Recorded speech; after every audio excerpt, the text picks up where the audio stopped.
नेमकं ज्या प्रकारे इतर राज्यात पश्चिम बंगालमध्ये ओरिसामध्ये मतदान होतं तसं काही मतदान आपल्याकडे झालेलं दिसत नाही. त्याच्यात बरं कोल्हापूरला झालंय, पण बारामती लोकसभा मतदारसंघामध्ये देखील कसं बसं 60% ते पोहोचले अशा पद्धतीचं मतदान झालेलं आहे. आता जनतेने जे काही निर्णय द्यायचा तो इलेक्ट्रिक मशीनमध्ये बंद झालेला आहे. 4 तारखेला कळेल काय होणार आहे. आता आजपासून कालपासूनच मी सुरुवात केली. शिरूर लोकसभा, मावळ लोकसभा, पुणे लोकसभा. सकाळी पुणे लोकसभाची एक मिटिंग झाली, काल शिरूरच्या 2 झाल्या. आता राहिलेल्या दिवसात 11 तारखेला 6 वाजेपर्यंत प्रचार आहे. तोपर्यंत कदाचित नगरला एक जावं लागेल काही सभा घ्यायला. नगर, मावळ, शिरूर आणि आपलं पुणे. दादा, मतदानाचा जो टक्का खालावला आहे त्यामुळे काही चिंता? काही नाही चिंता. गेल्या वर्षी जे काही मतदान झालं होतं लोकसभेला त्याच्यापेक्षा थोडंसं जास्तच आहे मतदान गेल्या वर्षीच्या तुलनेत बारामती लोकसभा मतदारसंघाची तुलना करता. आणि इंदापूर बारामतीमध्ये चांगलं झालं. जवळपास थोडं कमी बारामतीत 70% झालं. इंदापूरमध्ये 67 वर काय 67.5% झालं. दादा, इथले उमेदवार जे आहेत ते अमोल कोल्हे वारंवार या ठिकाणी आव्हान देत आहेत शिवाजीदादांना. कंपनीच्या अनुषंगाने ते वेगवेगळे आरोप करतायत. आज सकाळी सुद्धा त्यांनी एक व्हिडिओ टाकलेला आहे आणि तुम्हाला सुद्धा सांगितलं की नेता हवा की अभिनेता याचं उत्तर तुम्ही द्यावं. तुम्हालाही आव्हान देत आहेत ते. ठीक आहे, आव्हान द्यायचं ज्याचं त्याचं काम आहे. मी कामाचा माणूस आहे. मला कोणी आव्हान दिलं तर मी त्याला फार महत्त्व देत नाही. मी माझं काम चालू ठेवतो. जो आव्हान मला देतो त्याला खासदारकीचं तिकीट मीच दिलं, निवडून मीच आणलेलं आहे. ठीक आहे, दिवस बदलत असतात. त्यांना जे काही करायचं ते करू द्या. आम्हाला जे सांगायचं ते मी सांगेन. 5 वर्षामध्ये त्यांनी कुठलाही जनसंपर्क ठेवलेला नव्हता. त्यांना उलट मागच्याच 5 वर्षात ते राजीनामा देणार होते. खाजगीत जरा त्यांना विचारा, तुम्ही असं काय राजीनामा देणार होता का? आणि असा काही चमत्कार घडला की लगेच आता पुन्हा एकदम त्यांना पुन्हा उभं राहून काम करावंसं वाटायला लागलं. उलट मला म्हणले, मी सेलिब्रिटी आहे, मी अभिनेता आहे, मी कलाकार आहे. आम्ही लोक असं ज्या क्षेत्रातले आहोत त्याच्यावर मला काही जे खासदार लोक इतर काम करतात तसं काम करणं मला अशक्य आहे.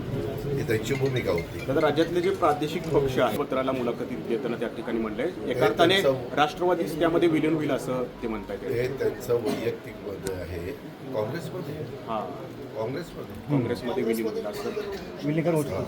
त्याच्यामध्ये ते त्यांचं वैयक्तिक मत असू शकतं.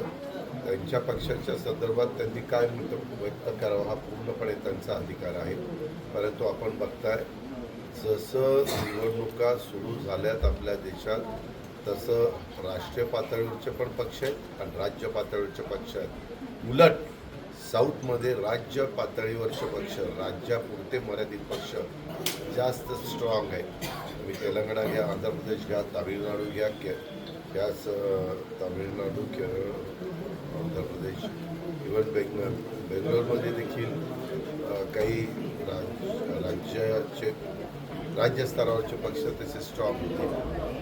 अशी परिस्थिती आहे. जी त्यांनी वक्तव्य या ठिकाणी केलेलं आहे, कारण खूप मोठी घडामोड त्या निमित्तानं होऊ शकते. मला काही माहीत नाही. मागं 8 डिसेंबर 1986 साली देखील पवार साहेबांनी असंच समाजवादी काँग्रेस पक्ष हा काँग्रेस मध्ये विलीन केलेला होता. आम्ही सगळेजण त्या सभेचे साक्षीदार आहोत. मी पब्लिकमध्येच बसलो होतो. त्यावेळेसचं औरंगाबाद आणि आत्ताचं संभाजीनगर अशा ठिकाणी ती सभा झालेली होती. दादा, राष्ट्रवादीच्या अनेक नेते खरं प्रचारामध्ये व्यस्त दिसतात. तुम्ही अनेक ठिकाणी सभा घेतली, मात्र छगन भुजबळांच्या सभा कुठे होताना दिसत नाहीये. छगन भुजबळ प्रचारामध्ये दिसून येत नाहीये. छगन भुजबळ साहेबांची मध्ये तब्येत थोडीशी नरम होती, त्याच्यामुळं ते त्या ठिकाणी शेवटी तब्येत तर चांगली असली पाहिजे ना. तब्येत असली तर बाकीच्या सगळ्या गोष्टी असतात. त्या संदर्भामध्ये जिथं आता तर जवळपास एकच मतदारसंघ तसा आमचा राहिलेला आहे, शिरूर लोकसभा. पण मी पुणे जिल्ह्यातला असल्यामुळं महायुतीचा एक मी घटक असल्यामुळं मी या सगळीकडेच लक्ष देतो. आम्ही सगळेजण मिळून ह्या जागा निवडून आणण्याचा आटोकाट प्रयत्न करतो. दादा, मगाशी तुम्ही भाषणात उल्लेख केला की पवार साहेबांबरोबर मी स्वतः मिटिंगला होतो की पवार साहेब स्वतः भाजपसोबत जाणार होते. तर पवार साहेबांनी घेतलेला निर्णय बरोबर आणि तुम्ही घेतलेला निर्णय चुकीचे, हे कसं काय याकडे तुम्ही कशा पद्धतीने त्याच्याकडे मी अशाच पद्धतीने पाहतो.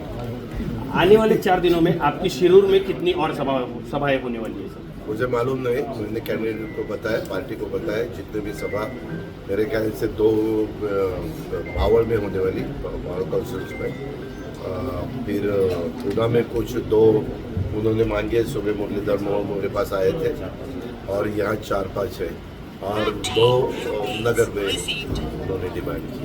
दादा खरं तर शिखर बँकेवर त्यांनी यासाठीची चौकशीची मागणी केली आहे. मूळ तक्रार आहे त्यांनी पुन्हा मागणी केली आहे. पुढे मूळ तक्रार सुरेंद्र मोहन अरोरा.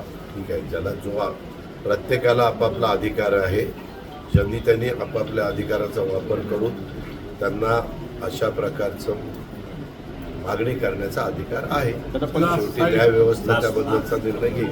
पंतप्रधान नरेंद्र मोदींचा अर्ज भरण्यासाठी म्हणले की एकनाथ शिंदे 2005 सालीच भाजपवर आपलं काँग्रेसमध्ये जाणार होते, असं त्यांनी राजन विचारलेली भूमिका आज केली. हे आता आपण 2024 आणि 2005ला काय होणार होतं?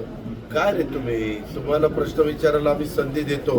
आता ते काही त्याचं उत्तर देऊन काय मिळणार आहे? तुला पण काय मिळणार आहे आणि मला पण काय मिळणार आहे? 2013 मध्ये 5 आमदार 2013 साली 5 आमदारांसोबत जाणार होते असं राजन म्हटलं.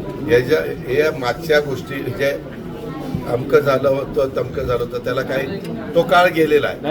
आता 2024चं बोला. विरोधी उमेदवाराकडून असा आरोप केला जातोय की जे या ठिकाणचे जे आमदार आहेत ते फक्त शरीराने त्यांच्यासोबत आहेत, मात्र मनाने ते या ठिकाणी ते काम करताना दिसत नाहीत. कोण? विरोधी उमेदवाराकडून असा आरोप केला जातोय. अमोल कोल्हेकडून असा आरोप केला जातोय. कुणाच्या बद्दल?